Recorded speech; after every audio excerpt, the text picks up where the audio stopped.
Dear friends, now we are going to discuss a very important kind of a things about the CI engine's governor.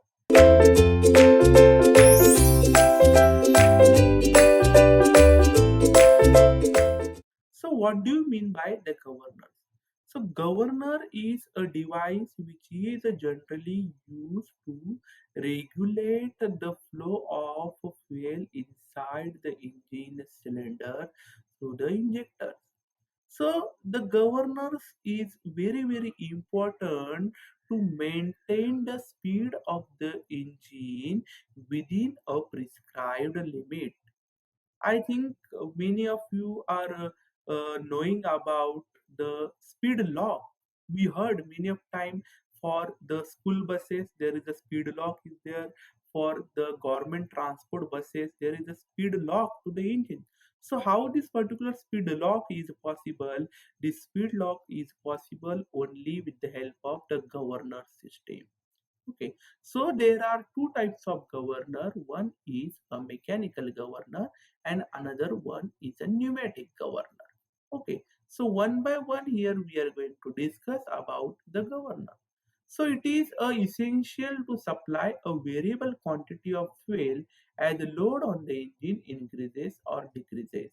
So this is done by using a governor. So this is the another function of a governor. So every time there is a essential to supply the variable quantity of fuel as per the need of the engine, as per the load which will come on the engine, it may increase or decreases. So accordingly, there should be always supply of variable quantity of fuel.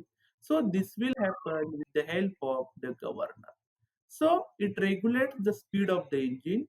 The governor operates the pinion mounted on the plunger with the help of a rack which changes the position of helical grooves on the plunger and the fuel supply changes. So we will discuss these things with the help of the diagram. So there are two types of the governor. One is a mechanical and another one is a pneumatic governor. So here is the diagram which you have to draw for the pneumatic type of a governor. Later on we'll discuss in detail. So this is the diagram of pneumatic governor which is present in this particular notes part. Okay, so with the help of this particular presentation, here we are going to discuss the mechanical governor and the pneumatic governor. So this is the first type of a governor and this is called the mechanical governor system, where the different mechanical things are present to operate the things. Okay, so why it is called as a mechanical governor system? So the number of mechanical components are again present inside this particular component or inside this particular device. Okay, so in this case it is totally work on the centrifugal force principle. Okay, so first of all, we are going to understand the different components as well as the construction of this governor. Okay, so what is consisting? So here is one a central spindle which is located, and this central spindle surrounded with two fly balls. One fly ball is here and another fly ball is here, and it is connected with the spindle with the help of two mechanical arms. Here is one mechanical arm and here is another mechanical arm, and here is two mechanical linkages. This is one mechanical link and another mechanical link which is present over here. So these all are the flexible things. Okay, so the sleeve which is connected over here, here is that particular sleeve, and this sleeve is connected with the help of a mechanical lever that is called a bell crank lever to the throttle valve of this particular injector system. Or suppose if we are going to use this particular system to the carburetor, let us consider here is that particular throttle valve. If it is in the case of injector, it is the system where the amount of fuel to be supplied to the injector, and this is that particular throttle valve.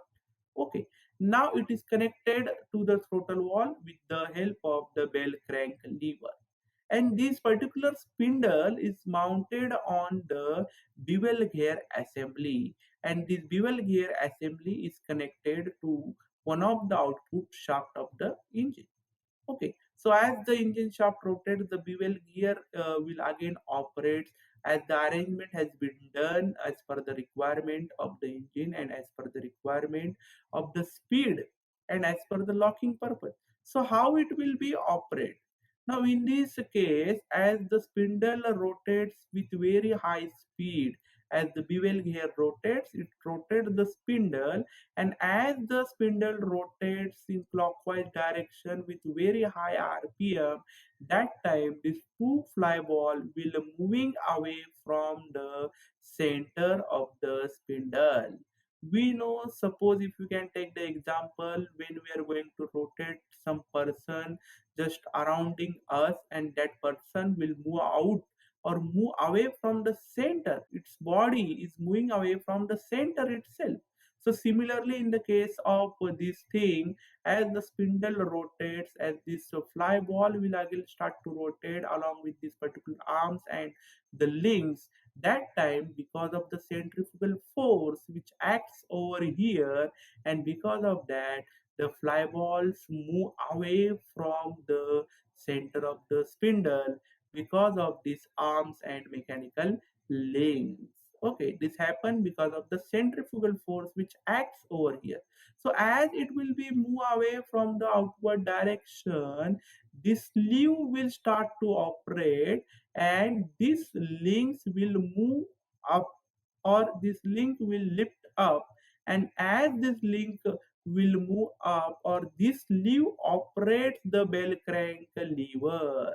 And in this case, at what happen, as engine will start, or it will produce the RPM which is more than the required limit, that time spindle will again rotate with the same RPM, but at the same time, because of the fly ball moves away from the spindle center because of the centrifugal force, at the same time this particular sleeve will be operate, and as the sleeve will operate, the bell crank lever moves, and it will regulate the supply of the extra amount of fuel to the engine cylinder through the injector system.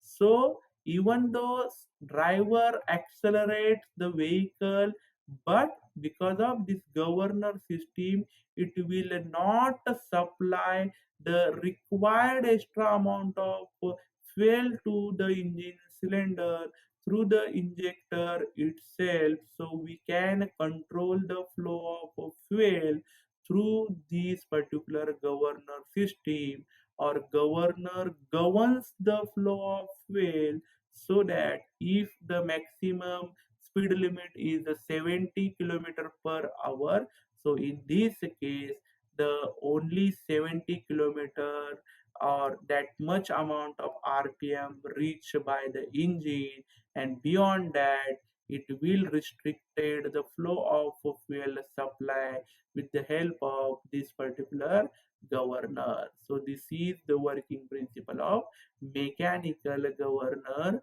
system. So hope you understood this particular working and the construction of the mechanical governor system.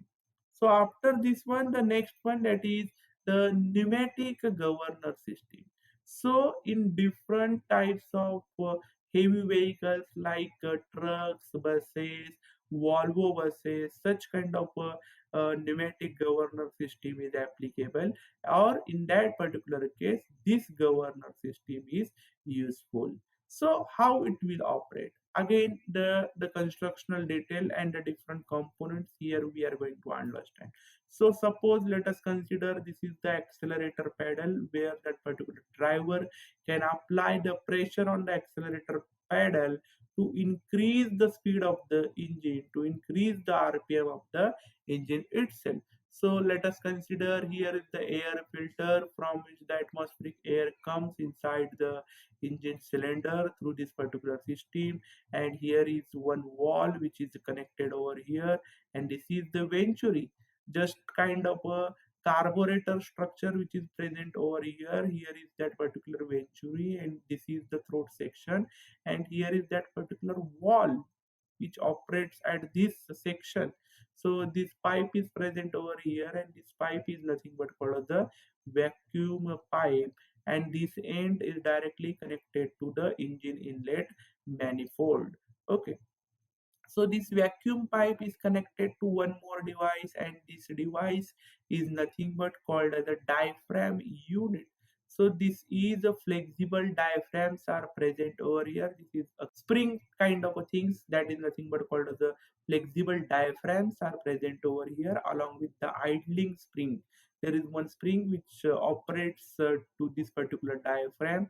This is the idling spring adjuster. Now this is the idling spring, and this is about the diaphragm. And here are the different fuel injectors. Suppose the multi-cylinder engine is there, one, two, three, four, five, six separate injectors, which is useful in the case of six-cylinder engine. So these six injectors placed in the six cylinder, and there is one control rack which is present inside this particular fuel injection pump assembly. So before this we discussed about the use of control rack, which has a small diameters number of holes, and through which the required amount of fuel can send inside the fuel injector as per the need of the engine itself. So how it will operate? So in this case again, as the beyond the limit of the engine rpm or beyond the speed of the engine, now though the accelerator pedal operates, the driver applies the more pressure on the accelerator pedal. That time what happen, this particular amount of extra pressure which will come through the vacuum pipe.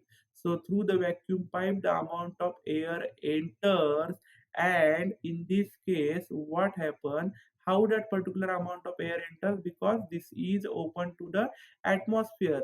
So just a kind of carburetor system, this is the construction like that only. So the atmospheric air comes inside this one, and as the accelerator pedal operates, it operates this particular wall, and it will send the more amount of air through this vacuum pipe, and there will be some pressure difference created inside this vacuum pipe and inside this particular diaphragm section, and this diaphragm will operate. In that case, because of the air pressure comes inside the vacuum pipe, the vacuum is created in the section, and it will get operates, and it will move in backward direction, and that time it operates the control rack inside the fuel injection pump, and it will be regulate the flow of fuel to the injector system. So this way this particular pneumatic governor can operate, and it can regulate the flow of fuel to the injector and ultimately to the engine cylinder. So this is connected directly to the engine inlet manifold, and these injectors are present inside the different cylinder itself. Okay, so this is the simple working principle of pneumatic governor system, which is again is useful to regulate the speed of the engine or to maintain the supply of fuel as per the load increases or decreases on the engine, or we can say a variable supply of fuel is possible with the help of this particular pneumatic governor system. So these two types of systems are again very important. So I hope you understood the thing. So thank you so much for watching the session. Thanks a lot.